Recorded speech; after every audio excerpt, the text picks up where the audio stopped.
Le son qui m'entraîne en Irlande, c'est la musique. Ça, c'est clair. Quand je suis en France, en Bretagne, la seule situation réelle qui me raccroche à l'Irlande, ce ne sont pas les photographies que j'ai faites là-bas, ou en tout cas les images. Ça va être le son d'une musique irlandaise, d'un groupe irlandais. Et Dieu sait si le répertoire irlandais est tellement riche que... Et pour transporter l'auditeur encore plus dans ce son, l'idée, ça serait de lui dire, franchis la porte d'un pub et écoute, quoi. Et t'écoutes la musique dans le pub. Et alors attention, parce que je vais vous demander de chanter, du coup. Ah non, je sais pas ça. Je sais pas faire. Je sais pas faire. L'aventure irlandaise.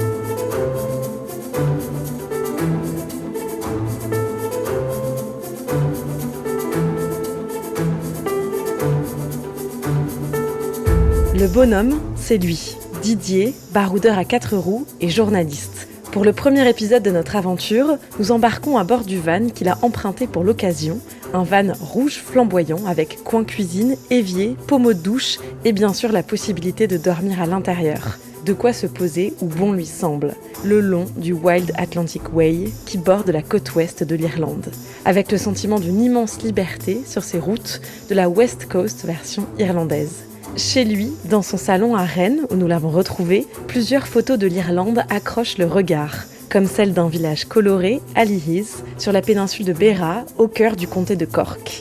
Des maisons bleues, jaunes, turquoises, oranges, alignées, qui font face à l'océan comme une invitation à s'en approcher.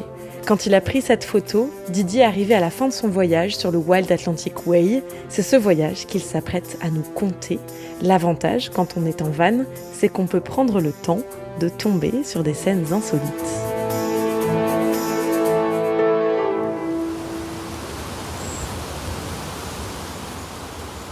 On est sur Guebara Bay et on est dans le Donegal, donc c'est absolument magique, hein.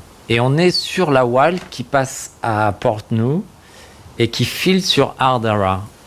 Et entre les deux, il y a cette petite plage, la plage de Rosbeg. Donc j'arrive avec le van sur le quai. Il était quoi là? C'est le matin, 10h, 11h. Il n'y avait pas un Pékin, il devait y avoir une jeune femme qui prenait des photos et puis un type qui sortait de chez lui, un vieil Irlandais là, qui prenait l'air frais. Et donc il y a juste un quai, une petite plage, de l'eau transparente, turquoise, les montagnes. Tu poses ton van, t'es tout seul, et d'un coup, tu vois 3 vaches, 4 vaches, 3 vaches allongées, plus une autre qui sort du bain. Il manque plus que les serviettes de bain. Et là, t'es arrivé, t'es en Irlande. Et donc, en Irlande, on peut voir des vaches en vacances, sur une plage. Le top. Épisode 1. Vivre la van life sur le Wild Atlantic Way. Je m'appelle Didier Wex, je suis journaliste depuis 1995. Depuis 2006-2007, je travaille pour des magazines de camping-car et de van. Et en l'occurrence, j'ai fait la Wild Atlantic Way pour le magazine Van Life. Alors, la Wild Atlantic Way, ce sont des Irlandais qui se sont rendus compte qu'on a un réseau routier qui est absolument incroyable en Irlande. Il épouse parfaitement la côte irlandaise. La moindre crique n'échappe pas à ce réseau routier.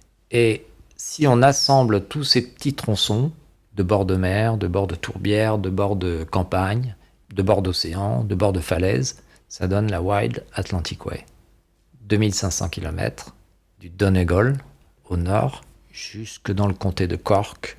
Donc c'est le plus long parcours routier côtier du monde. Je crois qu'on peut dire que c'est un peu le Nirvana pour des aventuriers, des mecs qui vivent dans leur van, parce que 2500 km, c'est quoi? C'est Brest, Messine, en Sicile. Donc c'est long, hein. La Wild Atlantic Way, ce qu'il y a de bien, c'est une route qui n'aime pas les raccourcis, qui n'aime pas les lignes droites, qui adore les petits virages, qui se joue du réseau routier normal. Voilà, la Wild, elle est rebelle.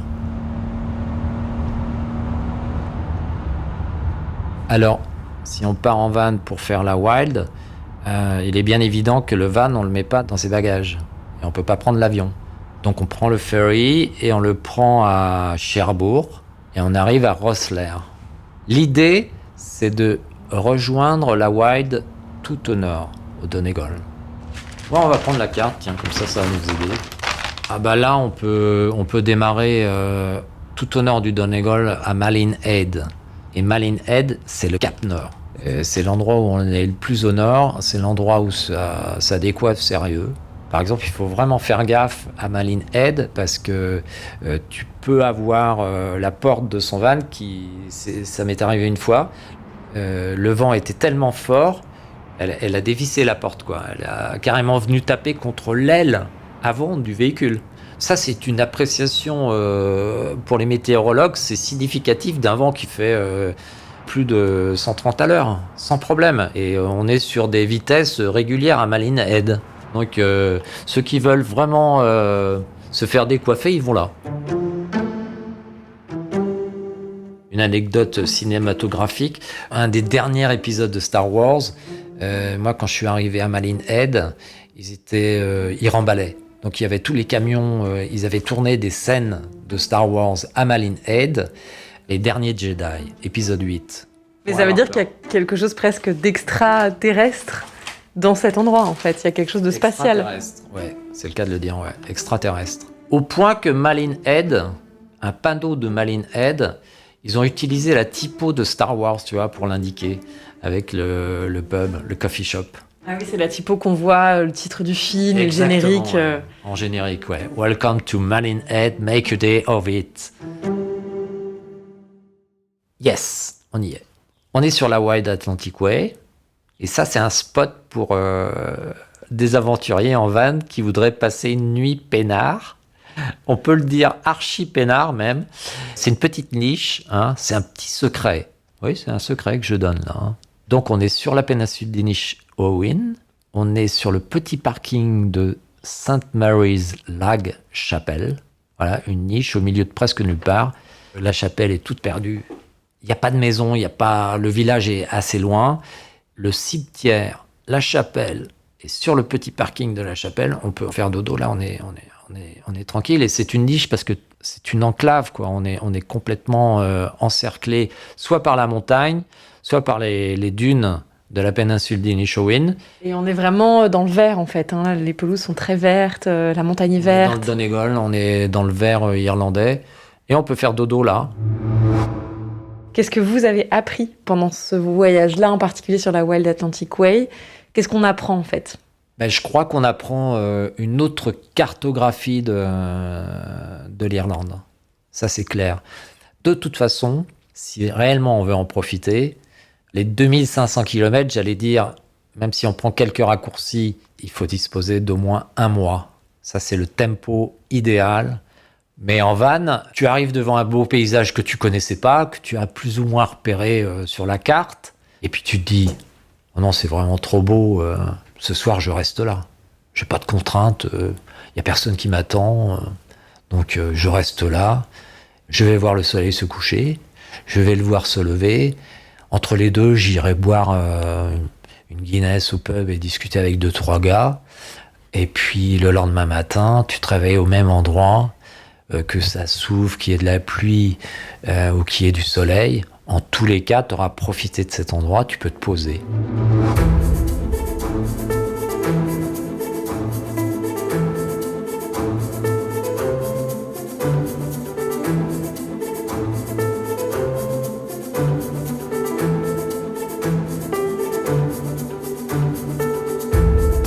Merci à Didier Wex. On peut retrouver ses articles dans Van Life Magazine. Dans le prochain épisode, Vent, Sentier et Liberté. Ce podcast a été réalisé par le studio Aller-Retour avec Majora. Il est produit par le Tourisme Irlandais et vous trouverez toujours plus d'idées de voyage sur irlande-tourisme.fr.